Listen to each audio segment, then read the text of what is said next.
aku kalau dia tahu apa keadaanku sebenarnya. Bagaimana keadaanku sebenarnya? Aku cuma diam. Aku cuma tidak ingin berharap terlalu banyak. Aku berusaha mengumpulkan semua keping-keping runtuh yang dalam hatiku. Aku ingin menyusun kembali. Tapi bisakah dia menerima aku? Harus jujurkah aku?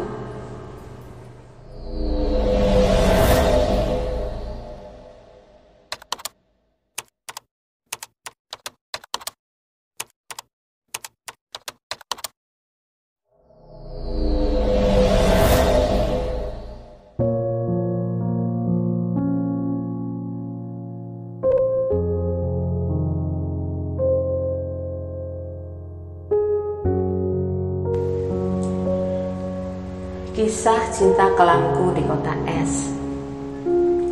Di suatu hari aku mencoba memasak agak lebih. Rencananya aku ingin memberikan sebagian masakanku untuk anak-anak mahasiswa yang ada di sebelah kosku itu. Aku pun mendatangi kontrakan mereka. Kulihat pintu rumah terbuka setengah dan terdengar alunan lagu dari dalam. Assalamualaikum, sapaku dari luar. Waalaikumsalam, terdengar suara Mas Randy yang sudah tak asing lagi di telingaku menjawab salamku. Dek Mawar, ada apa Dek? Tanya Mas Randy. Oh ini Mas, aku bawakan masakan untuk Mas Randy dan teman-teman di sini, jawabku. Lah kok repot-repot sih? Makasih ya Dek ya, silahkan Mak duduk dulu. Mas Randy mempersilahkan aku untuk duduk. Karena kontrakannya hanya ada satu kursi panjang dan sebuah meja saja, maka dengan terpaksa aku pun duduk di sebelahnya Mas Randy. Loh, kok sepi Mas? Yang lain pada kemana? Tanya aku. Oh iya, ada yang sedang pergi dan ada juga yang sedang pulang kampung, jawab Mas Randy. Loh Mas sendiri gak ikut pergi atau pulang kampung? Tanyaku lagi. Enggak Dek, jawab Mas Randy. Suasana sempat hening sejenak dan kulihat Mas Randy menatapku dengan tajam. Aku pun tertunduk malu melihat tatapannya. Tiba-tiba Mas Randy meraih tanganku dan mencium tanganku sambil meremas jari-jariku dengan lembut. Aku pun menarik tanganku, hatiku berdegup kencang dan terasa panas dalam diri ini. Ada rasa senang dan juga takut.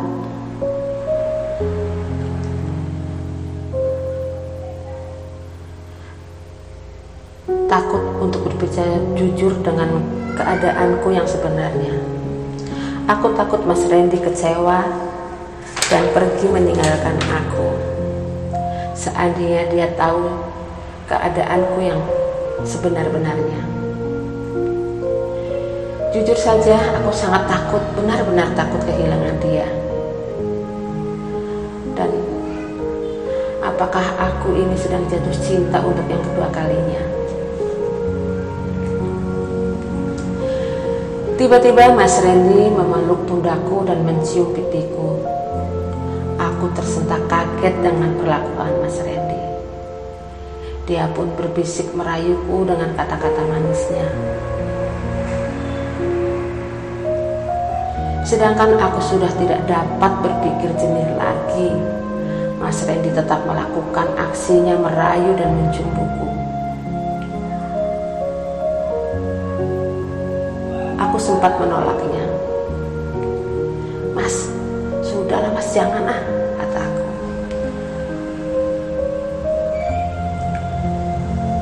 Namun akhirnya kembali kejadian yang harusnya tidak boleh aku lakukan pun terulang kembali.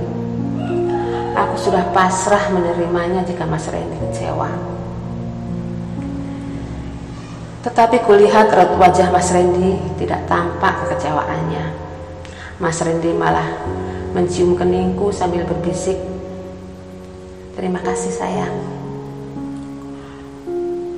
Kata-kata itu begitu sejuk terasa dalam hatiku.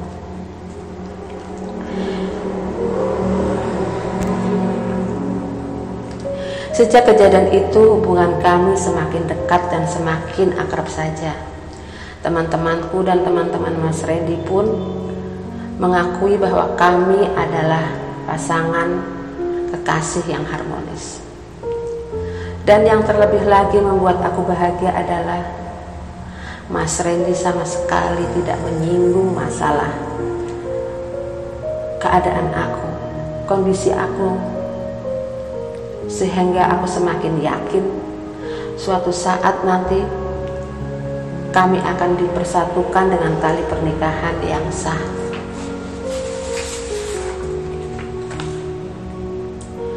Kami benar-benar sudah seperti sepasang suami istri. Setiap aku akan berangkat dan pulang kerja, Mas Randy selalu mengantar dan menjemputku, sehingga aku rasakan adalah kebahagiaan, kedamaian bersama Mas Randy. Namun pada suatu hari Mas Randy tidak datang menjemputku untuk pulang kerja. Setelah sekian lama aku menunggu, Mas Randy tidak datang menjemputku.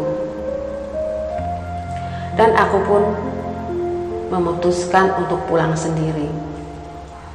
Namun betapa terkejutnya aku ketika melihat Mas Randy sedang bersendau gurau dengan kawan-kawannya. Tampak di sebelahnya ada gadis cantik, teman mahasiswinya. Mas Randy sempat melihat aku, dan terlihat dia menundukkan wajahnya. Aku sempat kecewa dan marah karena cemburu, dan aku pun terus melangkahkan kakiku pulang ke tempat kosku dengan bercampur aduk perasaan dalam hatiku,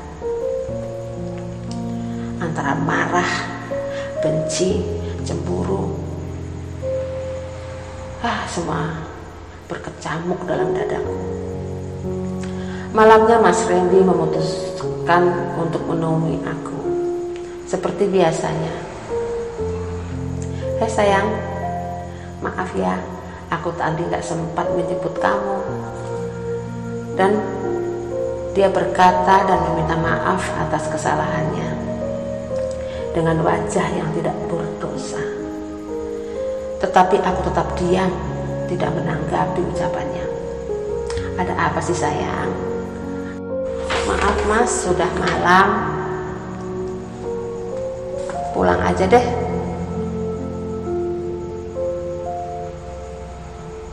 Aku benar-benar kecewa dan marah jika mengingat kejadian tadi sore.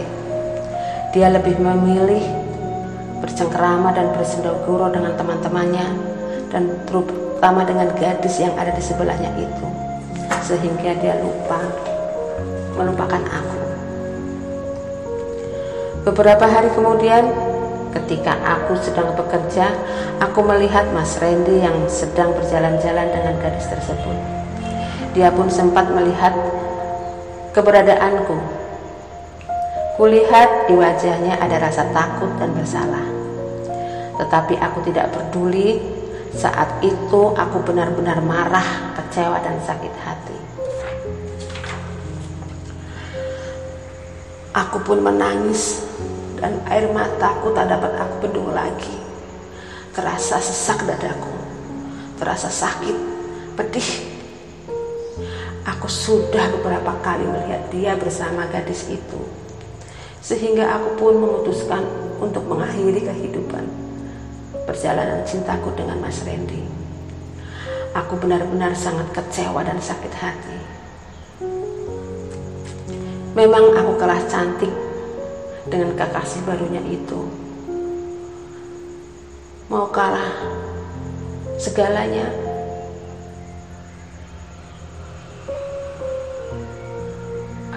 Tahulah aku harus bicara apa. Memang aku tidak punya pendidikan, dan aku pasti salah kalah kecantikannya. Kelebihanku cuma mempunyai cinta dan kesetiaan yang dalam yang ada dalam hatiku. Ya Tuhan, kenapa nasib cintaku begitu kelam?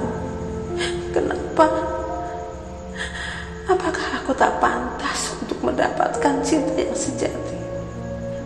Hatiku saat ini benar-benar hancur berkeping-keping dan tidak mungkin lagi dapat dikembalikan utuh seperti semula. Yang berusaha untuk kembali ke keadaanku, untuk kembali bisa mencintai orang lain. Aku benar-benar sakit hati dan membenci dengan yang namanya laki-laki. Kenapa mereka seperti itu terhadapku? Apa salahku ya Tuhan? Ada apa dengan diriku? Apa dosaku ya Tuhan?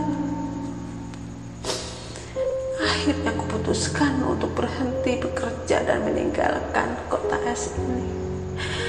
Aku sudah tidak ingin melihat ataupun mendengar kabarnya lagi. Aku tidak ingin mendengar apapun lagi tentang dia. Aku ingin pergi jauh, jauh entah kemanalah. Aku pergi untuk melupakan kisah cintaku yang kelam ini, kehancuran cinta yang sangat parah dan tak mungkin dapat terobati lagi, dan bertumpuk-tumpuk dosa yang telah aku lakukan. Aku ingin menyudahinya dengan kehidupan aku yang seperti ini. Aku ingin kembali menjadi orang yang baik, menjadi gadis yang baik, yang tadinya ingin aku jalani dengan Mas Randy. Selamat tinggal Mas. Semoga kamu berbahagia dengan kekasih barumu itu. Semoga kamu menjadi laki-laki yang bisa bertanggung jawab dan tidak mempermainkan perempuan lagi. Sudahlah, cukup sampai aku saja. Semoga